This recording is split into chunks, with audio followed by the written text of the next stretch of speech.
Telling you, it's not gonna be good. It's not gonna be good. I'm online 9:23 p.m. on a Thursday. Like, Thursday doesn't matter, but it's a little bit late. And I'm driving on, like, I don't care, 7 or 8 different gig apps right now, but I feel like it's not gonna be good. Why? Because I told you the day doesn't really matter. Like, Thursday to Sunday, it's gonna be the busiest days on these like delivery apps. But the time going into 9:30 right now, more and more restaurants are closing. They're gonna close at 10, then 11, then 12, less and less selection.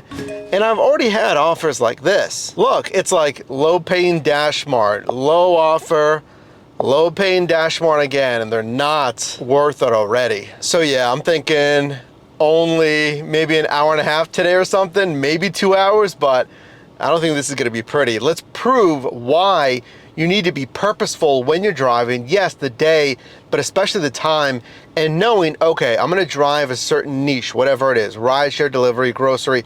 Are my customers and the merchants or participants, are they gonna be active during that time as well? I thought I was gonna sit here because there's 2 warning signs that your night's gonna be slow.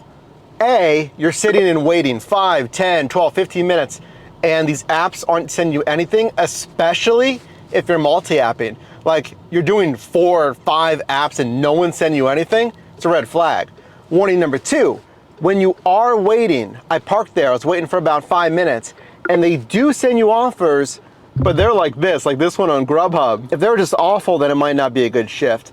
Because during like dinner rush, some of these apps will send you like, okay, you're declining it, but eventually they're gonna send you at least offers that are pretty decent. Man, I was bracing for absolutely nothing until, get this, my first ever and your first look at a Skipcart request. Skipcart, owned by 7-Eleven, which is why this is all basically 7-Elevens, it's a good dollars to mile ratio. It's like $2+ a mile.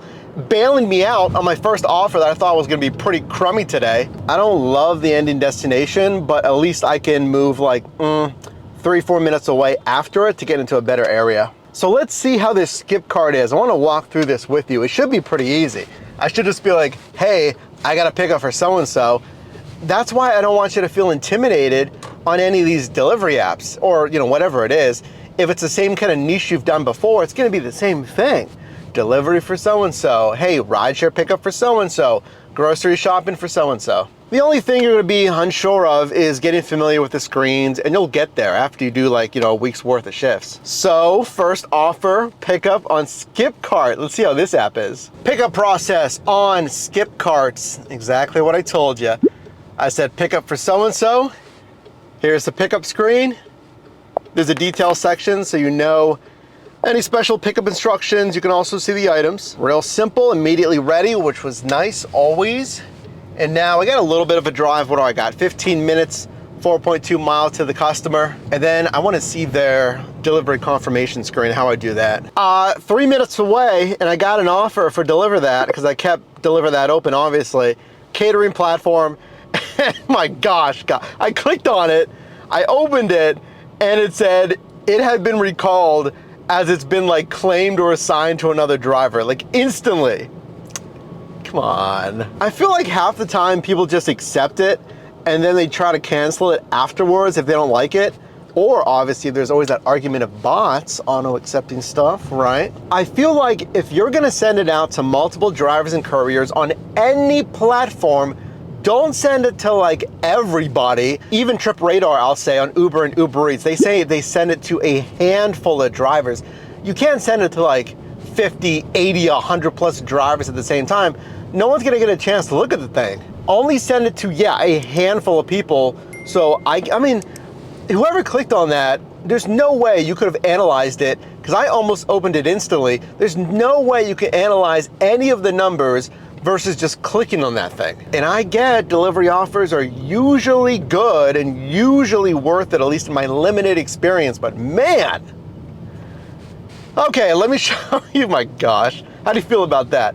Let me show you the delivery screen though for Skipcart on my first actual offer. So I found the house number and the customer met me curbside, which they have to because they have to provide their ID to get this order. And I gotta say, customer super, super friendly, and I love that. Makes my life easy, and it's just a really nice, pleasant experience, like talking to someone, albeit, briefly in your marketplace. It's kind of cool, it's nice. Now the customer handed me an identification card, an ID, that is different than a driver's license. So Skipcart, it asks you that. It says, what do they give you, or what are they gonna use to verify their age? So I clicked on, obviously, identification card, and then it's gonna ask you to scan the front of the document. Then it says flip, and it says focus on the barcode. Obviously there's a barcode on these cards. Focus on that. I had to zoom in just a little bit for that. Then it said take a picture of the order, and the customer actually already knew. They were very helpful. So I just took a picture of the bag, like with the contents in it. I assume like no other app says like literally take a picture of the contents like in the bag, or certainly like don't take the stuff out of the bag. So I assume it's just take a picture of the bag that has the contents in it. So I did that and they're all set. There was no signature because everything's verified on that identification process. So now I know what to do after that first time. I didn't mind it at all. Pretty simple. Skipcart, first offer. You know what I just noticed? Because I accepted another one, $15.73, 6.6 miles, another $2+ a mile. But you know what I just noticed here? That look at the dotted line and then look at the starting and the ending destination. That dotted line is showing you commuted miles, like how far you have to drive to that pickup location. That's not included in this request. Yeah, so hold up. Wouldn't you know that I routed that in Google Maps, my current location, the pickup and the drop off, and it looks like they do consider the current location or the commuted miles. So keep that in mind for this next decision. And that's not uncommon for these gig apps. You know what? In fact, I'm gonna cancel this other one, this new Skipcart that I just got. I got this one on DoorDash, and it's $13.25, 5.7 miles. That one's $2+ a mile. And even though I have to commute to this restaurant, I'm like basically already here. The commuting miles has to be like 0.2 miles on this one. Look at that, crossing the bridge.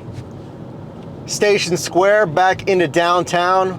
Well, I'm not aiming for downtown. I'm actually using the dash along the way to go back into the more central parts, but we'll see what we get. That one was to a hotel, and if you're unsure, just ask the front desk. I said, hey, got a food delivery? He's like, you can leave it right here at the front. And I just like to clarify. I asked, do you prefer that we leave it at the front, or can I deliver it to the room? And he said, you can't deliver it to the room. And I said, perfect, it's faster, right? But that's their policy. You can't even deliver to the room if you wanted, versus other hotels I have gone up and delivered to the room. Well, this might be an awful decision. There's a little risk here. Check it out. Raising Cane's, it's the red card required, which means when I get there, I gotta put the order in and then wait for it. And so far it's been pretty decent, but it is now 10:56 p.m. and I'm thinking, how many places are open? Raising Cane's is popular. Is it gonna be a madhouse when I get in there? Am I gonna be waiting forever for this thing? And the pay's not even that great. It's like 5 something for, I don't know, 2 miles. Like, it's pretty decent. It's not stellar, but it's decent. So I walk in there, there's no line, which is nice. There's people waiting though. Place the order, pretty seamless. And I wait about 3 minutes. Not the worst and kind of on par with the Raising Cane's location that I saw here. I mean, honestly, that one was pretty seamless as far as placing the order and waiting. Like, you're gonna have to wait, obviously, because they're gonna prepare it when you get there. But if you don't wanna do it, you'll know that. You'll know, okay, it says red card required, so I'm not just paying for it, I'm placing the order, waiting, and then of course paying for it when I place that order. So if that's not for you, you can just say, well, you know, clearly I'm not gonna take any orders that have a red card at that specific restaurant. So I got a minute left on this delivery.